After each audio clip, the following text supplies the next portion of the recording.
Welcome to Contemporary First Nation Voices, NBE 3C. This is grade 11 English, college level. And this is Jillian Percy. Today is class 29, and we are on question 44. My apologies for the delay. We had a little bit of technical difficulties over here, but it's all straightened out now. All right, our ways to contact. If you want to call the studio, 1-800-465-7144. The email is jillian.percy@nnec.on.ca. My Facebook is capital G, capital P-E-R-C-Y, space, capital W-A-H-S-A. If you send me a message there, let me know what your proper name is and what course you're in and what assignment you're asking for help with, okay? If you are wanting to listen to previous classes, they are recorded and stored on YouTube. I have a teacher channel, which is also called G Percy Wasa, and it has a playlist of the NBE 3C classes. And then there is also a school channel called Wasa Distance Education YouTube channel, and that has all the classes from this year by all the teachers. Okay, my most commonly asked question is how to hand in work. So here are all the different ways. If you have a learning center in your community, you can go to the DEC, ask them to scan your work and send it to me. Hang on to your originals. You can also fax it to us. If you're in Ontario, 1-800-463-7852. If you are anywhere else, 1-877-990-2023. You can scan it yourself using a scanner app on your phone and then send it to me, which I'll talk about again how to do in a minute. You can mail it to me. That is not my preference. It takes a long time and things do get lost in the mail. If you do that, make sure you only mail me your copies, not your originals. If you use Google Docs to write your documents, you can share it with me through Google Docs. Make sure to include me as somebody who can view it or edit it so I can actually see it, otherwise it won't work. And you can hand in assignments by photograph through Facebook or email. Now, I am sure that photograph and scans sound almost the same, but they really aren't. The photographs are just not as good a quality as the scanner app can produce because they're really intended for pictures, right? The fine detail that you have for writing just requires kind of a little bit of higher quality. However, if you absolutely have to take photographs, make sure they're clear and not blurry so that I can read it. Your work should be either written in pen or typed so it's dark enough to read. Make sure the lighting is okay. If you have like a weird shadow on there or like a weird light spot, it can kind of wash out the writing so I can't see it. Don't just click on the share button because it will come up at a very odd size on my computer, and don't cut and paste it and put it in the email. Instead, save it as a file and then attach it to the email and send me the email. Whenever you hand in work, always send it to studentwork@nnec.on.ca. You can include me in the email if you want to be safe. When you do this, the secretary can log that you submitted the work. We can also retrieve it later if there is a problem, right? And if another teacher took over this course or you want to take it again next year and a new teacher was assigned the course, then we can always access it. Whether if you only send it to me and something happened to me, no one else could ever see it, right? Always include right on the page your full name, the course name, the assignment number, and the name. And the reason I say full name is we have sometimes got like students who have very similar names like Rachel and Rochelle, or even two people that have the first and last names that are the same, but their middle name is different. So please make sure you tell us your full name and what assignment you're doing. Some assignments have very similar names, like journal number 3 and journal 13 can look pretty similar, so make sure you label it. If an assignment asks for a rough and a good draft, please label which one is which and include them both in the same email. Okay. So I always use Adobe Scanner. It's free, it's really reliable. You download it into your phone. When you want to use it, you open it and you just end up taking a picture like you would normally. It just does a much higher quality. You can also kind of play around with the borders to make sure you don't get your table, you just get your document. And then you keep repeating, taking over the pictures for each page in your assignment. When you're all finished, you hit continue. Then it'll let you look through and make sure all the photos are nice and clear, and reorder things. If you're happy with it, hit save PDF, give it a name like, NBE 3C assignment 14, and then save it either into your Google Drive, your Dropbox, your phone, wherever you save your things. Write me a little email and send it along to me, okay? We are in our last week of the course. Today is Wednesday. Hopefully we will get to be able to do a course on Thursday and Friday. That's my goal. Sometimes things happen though, so we'll see how it all goes. As I've mentioned several times, this is a new course to me. I have definitely made some changes from the course that existed at the beginning of the year. So some of the numbers and the assignments will not look exactly the same.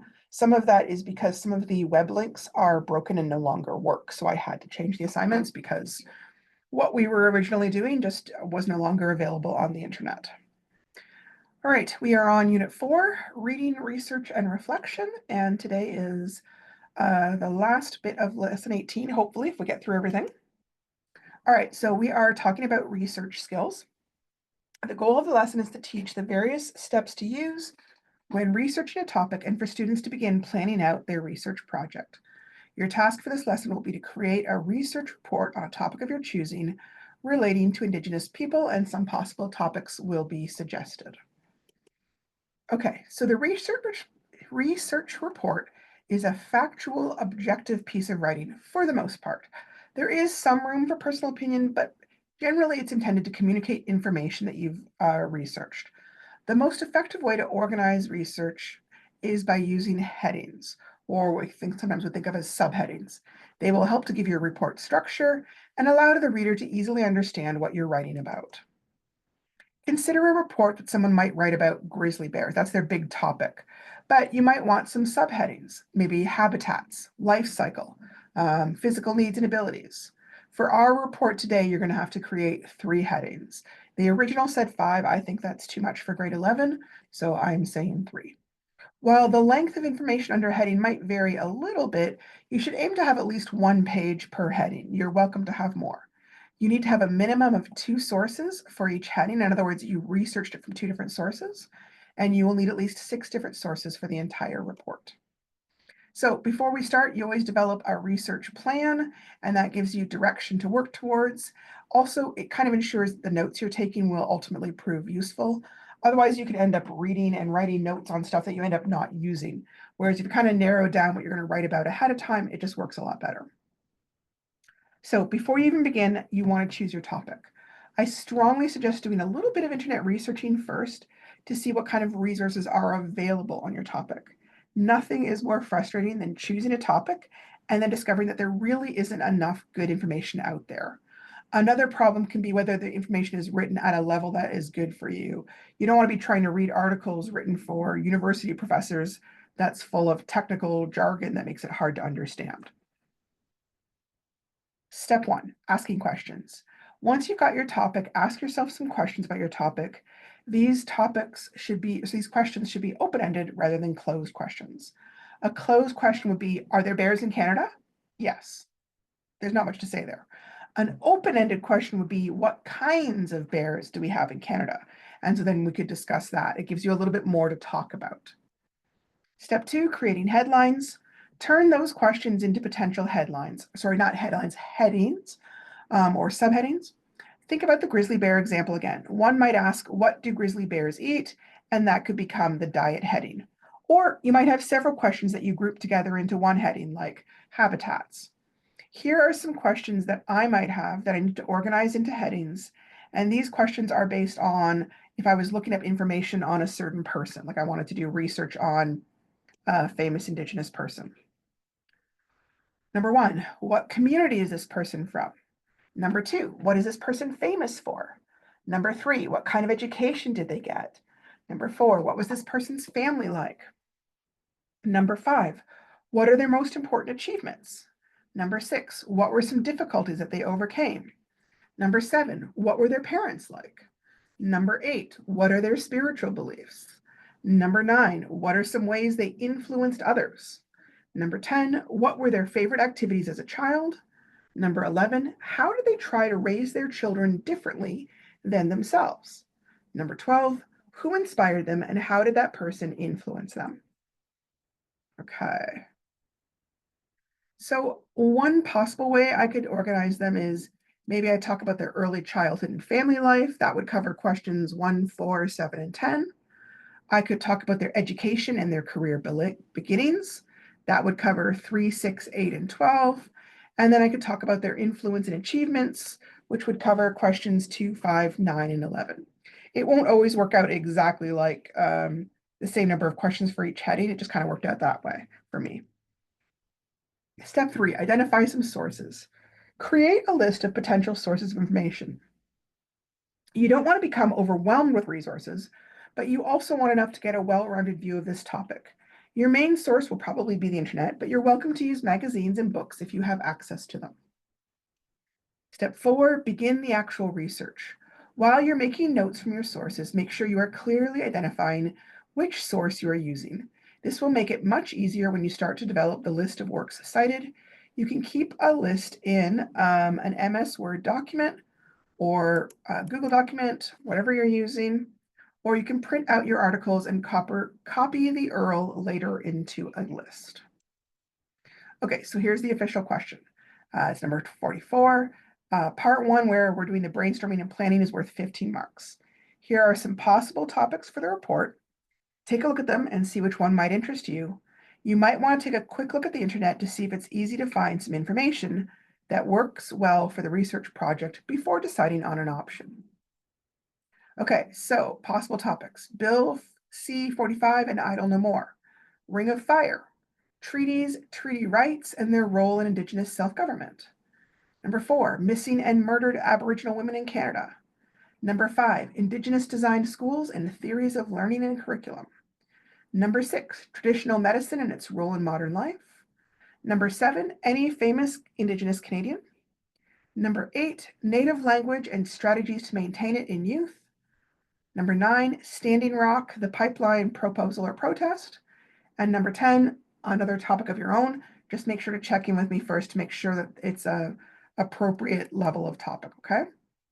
So let's say I wanted to research Ring of Fire. How would I get started on my research?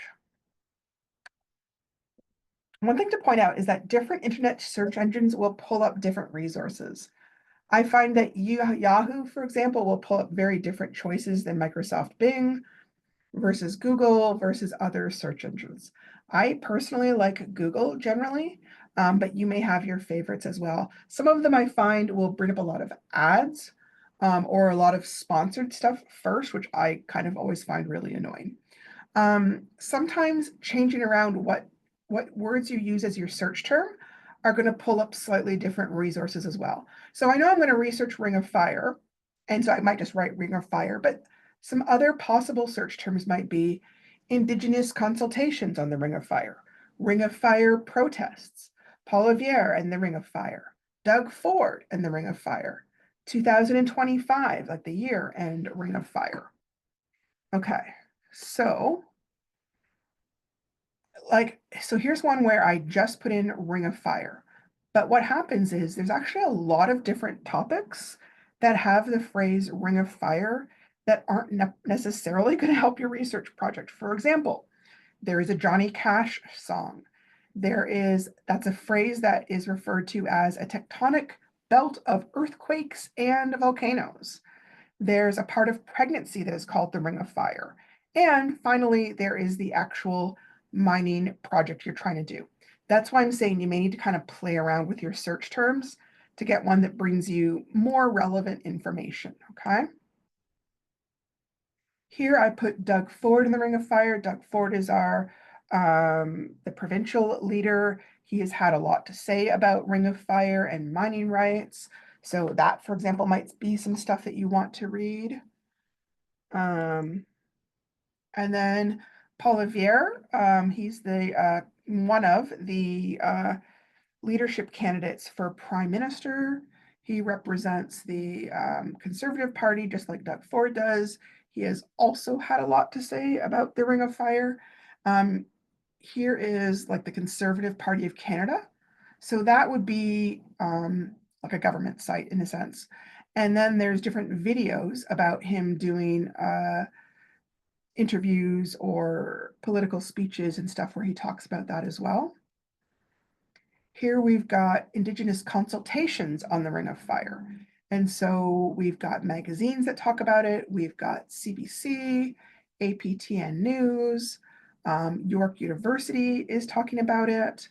the government of Canada. So it's a lot of different sources that are possible that might work for you. Again, some things might not work. Like I haven't checked out the York University one. If that was extremely science-based, like if it was written for students who were studying environmental science at a university level, that might be too hard to read. I haven't checked it out yet. That's what I'm talking about, where I'm saying sometimes, even though it might be a good resource, it might not really work for, for a high school project, basically. Then we've got the Ring of Fire protests. And again, you've got Sierra Club Canada, CBC, Routers, APTN News. There's a lot more. I'm just kind of showing you the top. If I show everything, it gets too small to really see. So I would pick a few of those sites, read the information, see if it makes sense to you, and if it's going to answer some of your questions. It's possible that some things may come up that are, not really that important or not really what you're interested in. Also, some items might be very similar. Like if there has been a recent protest, there might be 20 stories from 20 different news sites that maybe are really all very similar. So there's no point using those. Might want to pick a different point of view. Ring of Fire has been going on for a while. Some of the items you look at might be outdated and not really of use to you. Some items might be biased. In other words, people might have stereotypes. They might be coming from a certain point of view. If an issue is controversial, it can be important to look at articles from both points of view. This is an article that, an issue that environmentalists feel very different than, say, miners. Indigenous people feel very different than non-Indigenous, and even Southern people feel very differently than Northern people. So there's a lot of different points of view to look at. You don't want to just pick one point of view and only look at it from that point. So taking the time to check out the resources may also help you to generate some research questions. As you're looking at things, you might think, oh, hey, this topic of mineral rights is really important, and I want to talk some more about it. So sometimes we pick a topic and then do the research. What I'm suggesting is, as you're looking at your topics, take a moment or two to research a little bit and see if it works for you. If what you pull up is all boring or too hard or just not enough information, you may want to pick another topic. And then once you've kind of settled on a topic, you're going to do a little bit more research, okay? So basic 4 steps for planning are: think about, what are you researching? What questions do you want answered? What 3 headings can you group your questions under? And what are 2 possible sources for each heading? You try not to use the same source for more than 1 heading. At the end, we're hoping that you'll have about 6 headings, okay? Now, only you can know what topic you're going to research. Questions. One thing I wanted to address is there's a big difference between closed questions and open-ended questions. Closed questions can be answered very simply, yes or no, or a simple one-word answer like, when did this protest start? Oh, it was in April of 2023 or whatever. There's not enough there to say. So that's why you want to make sure you've got more open-ended questions. Open-ended questions are not just right or wrong, yes or no. It might call for opinions, it might call for a lot of details, or maybe there's several possible answers. So you want to lean more towards open-ended questions than closed questions. And I kind of wanted to give you some examples. So if you say, what is the Ring of Fire? That's not going to take very long to explain. But if you asked, why is the Ring of Fire so controversial? That could take quite a while to explain. What Indigenous First Nations are affected by the Ring of Fire? That's not a super long list. Again, that won't take you very long to explain. What do the different First Nations affected by the Ring of Fire want to happen in relation to rights, money, land, or other areas? That's pretty complicated. That might take several pages. Were there protests about the Ring of Fire? Yes or no? Well, yes. Okay, well, that's not enough to write about, is there? What kinds of protests were there about the Ring of Fire? Who was involved in them? And did they have any effect on the government or the mining company? So you see what I mean, where you're wanting the kinds of questions that encourage you to create detailed, interesting answers, okay? You don't want simple yes or no questions. So I created a little graphic organizer with help from a colleague. And up top, number one, tell me what you're researching, and then create a list of at least 6 up to maybe about 12 questions that you want to research answers to. Then once you've got that, organize your questions into 3 main headings, okay? Um, some headings might have only 1 or 2 questions, but others might have 3 or 4, depending on how complex the answer might be to figure out. So if I said, like, why is the Ring of Fire so controversial? That could easily take not just a page, but several pages. Whereas another one that has much shorter questions that are more easily answered, maybe I have room to answer 3 or 4 questions. So it doesn't have to be the exact same number of questions for each heading, but remember that in the final end product, you're going to want to have at least a page under one heading. So you don't want to have one heading that's a paragraph and the other heading's 2 pages and the other heading's 2 paragraphs. They need to be at least 1 page each, okay?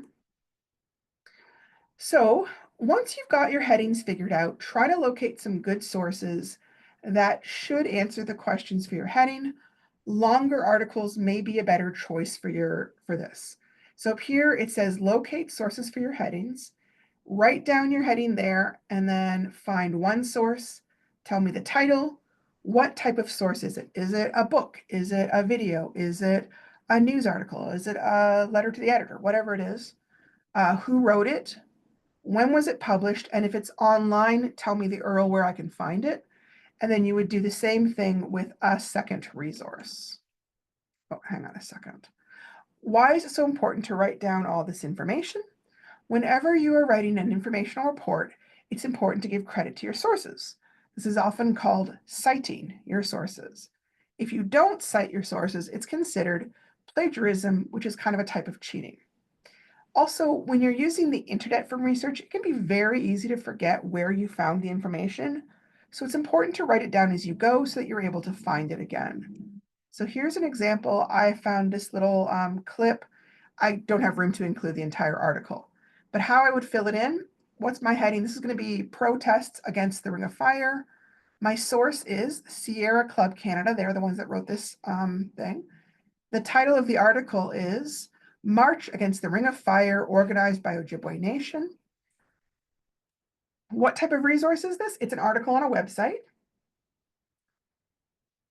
Who were the authors? Dr. John Bacher and Danny Beaton Mohawk. The date published, it's not really super clear. In the article, it talks about September 26, 2023. So it would be right around there, but they don't give us a publishing date. And then I gave the URL, which is just the same thing as up there, okay? So that's how you would fill that out. Okay.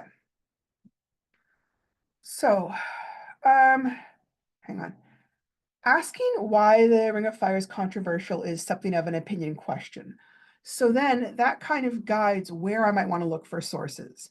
Maybe I want to look for opinion columns written in newspapers. Maybe I want to look at letters to the editor from Indigenous and non-Indigenous people to see what kind of issues they're bringing up. I might want to examine statements about the goals of Ring of Fire from the different stakeholders to see which each one believes. What does the mining company think? What does the federal government think? What about the provincial government? What do the affected First Nations think? What about environmental groups or any environmental reports? So looking at the question kind of gives you an idea of where you want to look for your sources. The other thing to think about is if it's an opinion one or even other information, has it changed over time?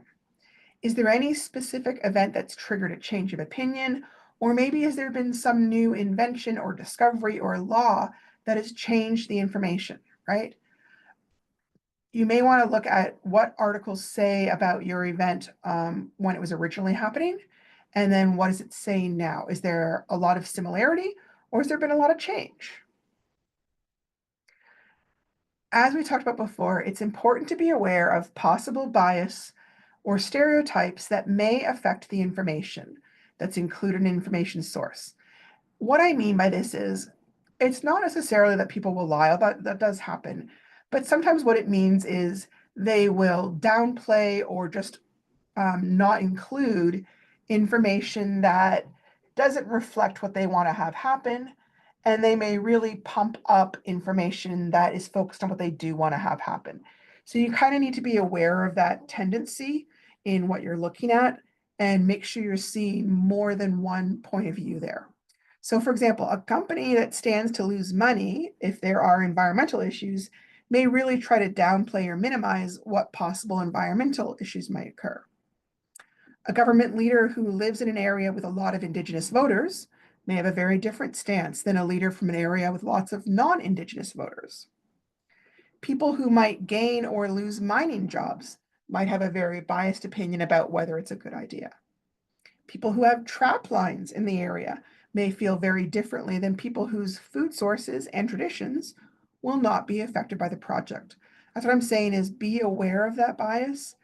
Don't necessarily choose a side. Try to make sure you're looking at both sides at once.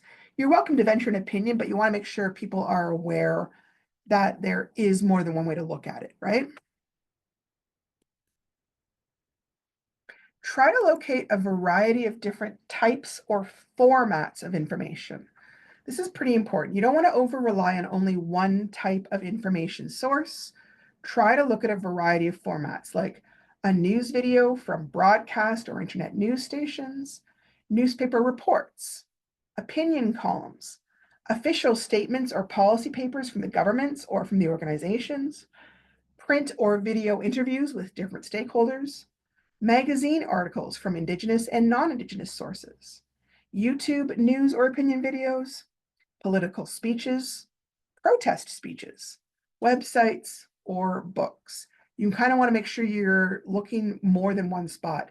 A lot of newspaper articles, for example, may be very imitative of each other. Sometimes they get all their information from one main news source and then they just modify it a little.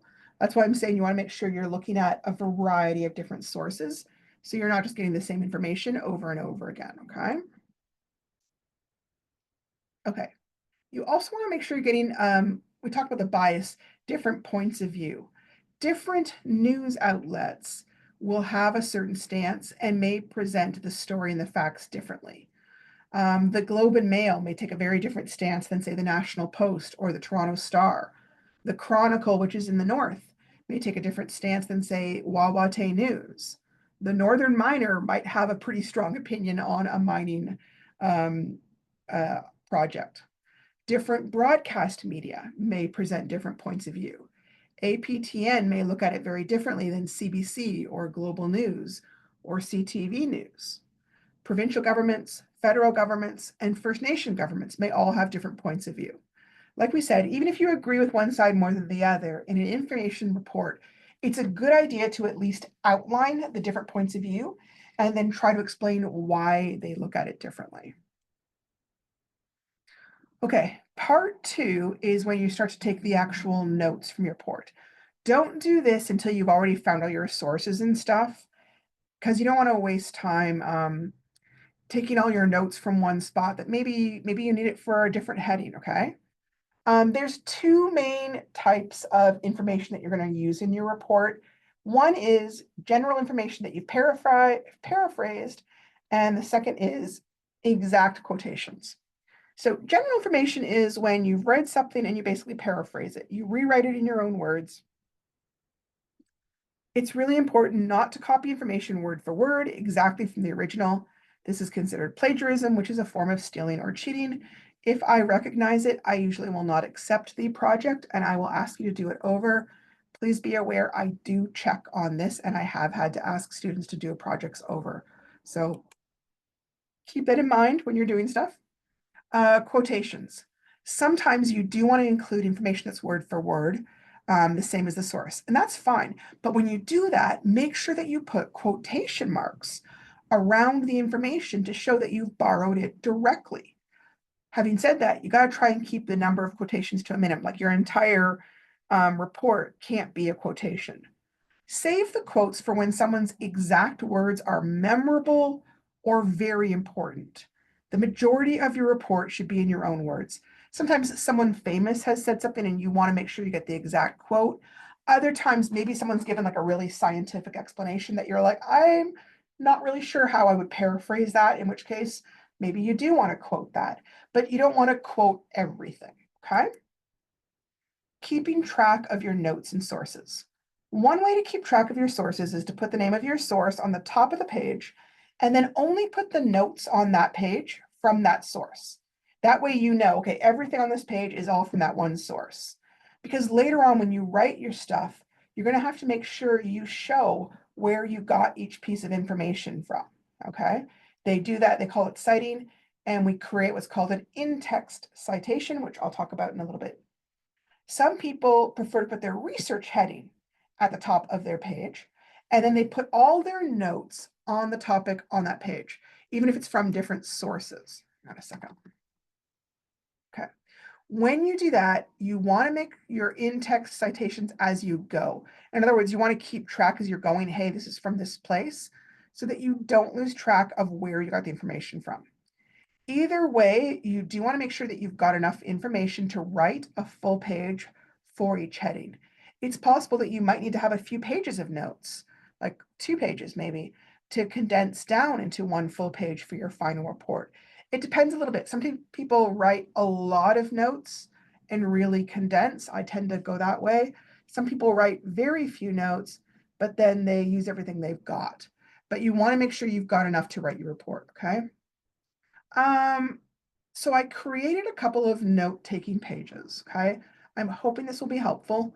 You can use whichever one works better for you, or you're welcome to create an organizer of your own if you want to. But whichever way you take notes, you must keep track of your sources. And the majority of your notes must be paraphrased in your own words. You cannot just cut and paste an entire article, okay? Trust me, that is usually really, really obvious when people have done that, okay? Take the time to put the notes in your own words as you go along. It will make it so much easier when you go to do your rough draft if you've done that work during your note-taking phase. So version A note-taking page has the source at the top and then spaces for your notes to go into whichever one of your 3 different headings is appropriate. Version B has the question at the top and spaces for the 2 different sources with room for notes from each one, so you can keep track of where your information came from. So let me show you what I mean. So version A, you would put your source, I've got my words here, but you would put your source there, right? Where are you getting this information from? Does anything relate to heading 1, heading 2, or heading 3? The other possibility is you'd put your heading title or your question up top, and then from one source, what are some notes you got? From the second source, what are some notes you got? When you do this, keep in mind, obviously, you don't want your second one to be exactly the same stuff as from the first, because then you're really only going to have half a page of notes. That's where I'm talking about, like, if you're looking at a protest, make sure you're not just looking at 2 news articles in the same protest, because they're not really going to be that different. We might want to look at maybe one news article on one protest and maybe a video report on a different protest in a different part of the country. Okay, that's the kind of idea I mean. For each of these, you're going to have to do multiple copies. For this one, you have to do at least 3 copies. For this one, if you're using 6 sources, you'll have to use 6 copies, and you could hand this in. Like I said, you can do your own, but it needs to be really clear on the page where your information is coming from, okay? Hang on. Okay, so we're going to talk about creating citations right now. We've got about 10 minutes. We should be good.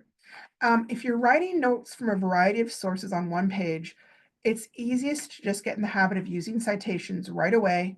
You're going to need to include them in your rough and final copy anyways. And if you don't write it down as you're doing it, you're really unlikely to remember where the information came from. Like if you've looked at 20 different sites about Ring of Fire, it's going to be really hard to remember which exact paper you read that information from. So citations are put in parentheses or brackets at the end of a sentence. If you got the information from a book, you're also going to need to write down the page number that you saw it on. You won't need to worry about page numbers if you used a website because they're not really set into pages that same way. Here is how you would write a citation. If you're using a book, you generally would list the author's last name and then the page number in brackets, and it would look like this. It is encouraging to see how perfectly a book, even a dusty rule book, perpetuates and extends the spirit of a man. White, EB 16. Okay, now they don't need the first name, just the last name, White 16. That's the guy's name, by the way. Now, if the information was paraphrased, put in your own words rather than quoted, it would still look much the same. It just wouldn't use quotes. He felt that books reflected the spirit of the man who wrote it. White 16. Okay. It doesn't need to say page 16. It's just everybody kind of knows who've been doing this. That's what it means, that it's the page. Okay. And they know the white means that's the guy's last name. If you're going from a website, you can simply put the author's name of the article that you used. There's no need to write a page number from a website. So for example, let's say I said the Anishinaabe language is spoken from Manitoba to Quebec in Canada. That is by Horton. If it was an exact quote, make sure I put quotation marks around the exact words, but they wouldn't go around the author's name.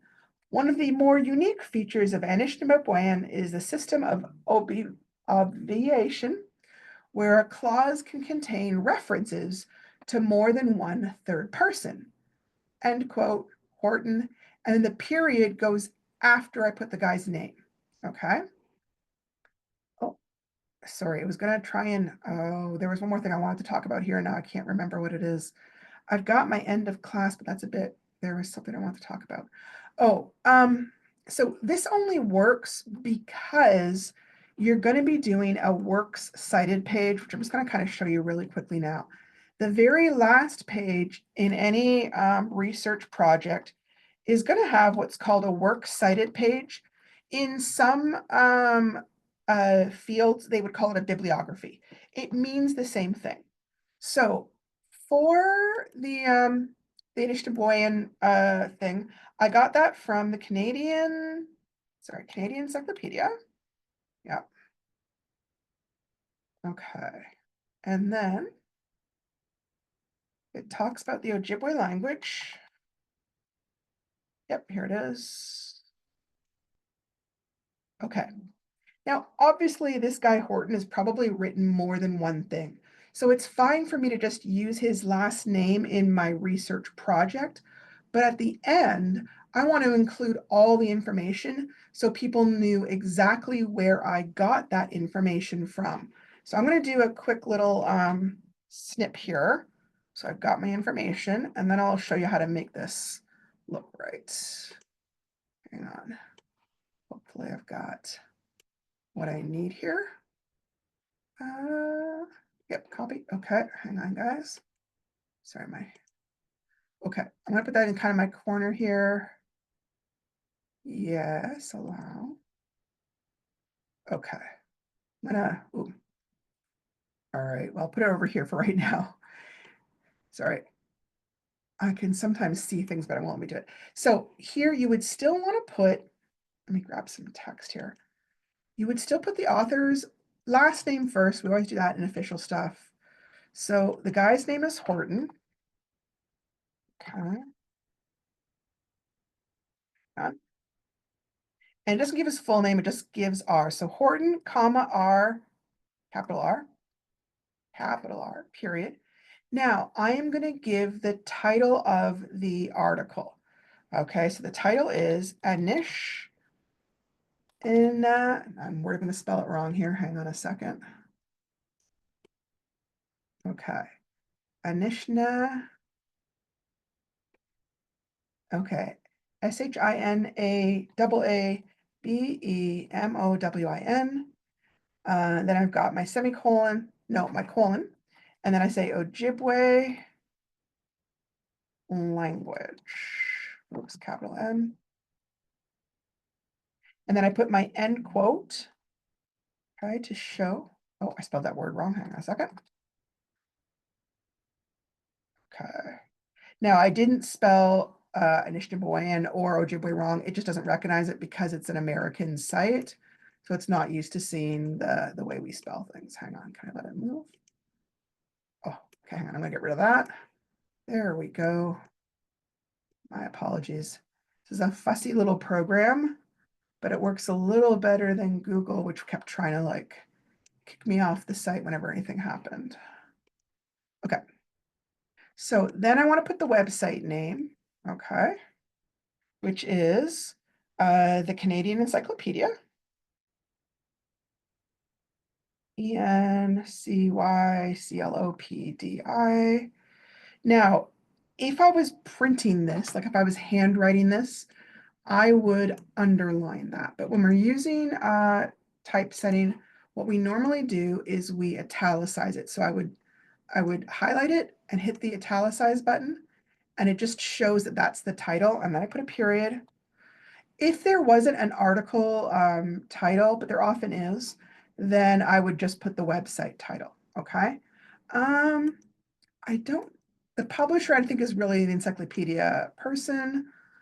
When was it published? Okay, it was published December 18th, 2017. And I would put the URL, okay? I'm gonna grab the URL real quick. You don't need the HTTPS, you just need the www part.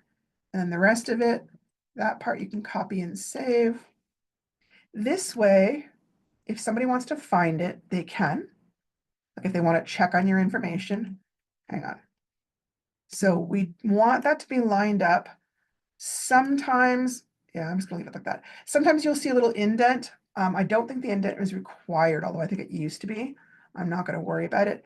And then you would usually say what day you accessed it. Okay. So accessed, let's see, April 9, 2025, and then a period again. The reason I tell why it's accessed is because they change, right? Websites change. Next year or even next month, maybe they decide, oh, we don't need this article anymore, and they take it down, and then all of a sudden nobody can find it, okay?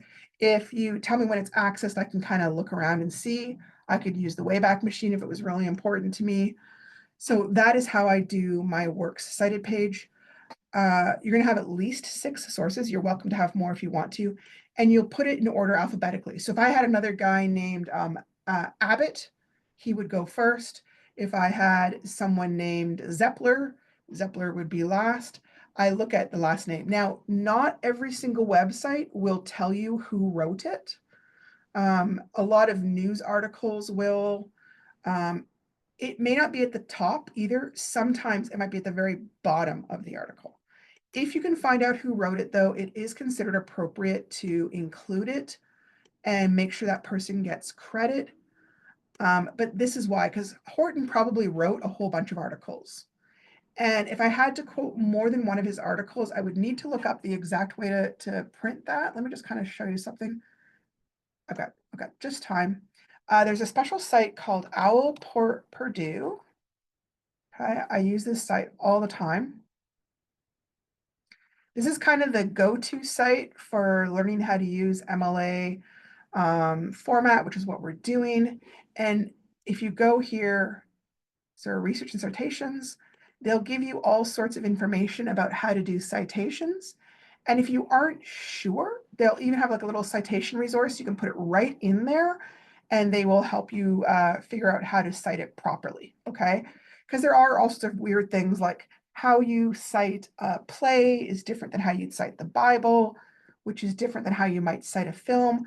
I don't want to make it like too long because most people are probably just doing very simple stuff. But if you're not sure and you've got something unusual that you're citing, go here and check things out. Make sense? Okay, we will be talking a little bit more about the research project tomorrow, but this should be enough to get you started. If you have any questions, send me an email. I'd be happy to talk to you, and have a good night.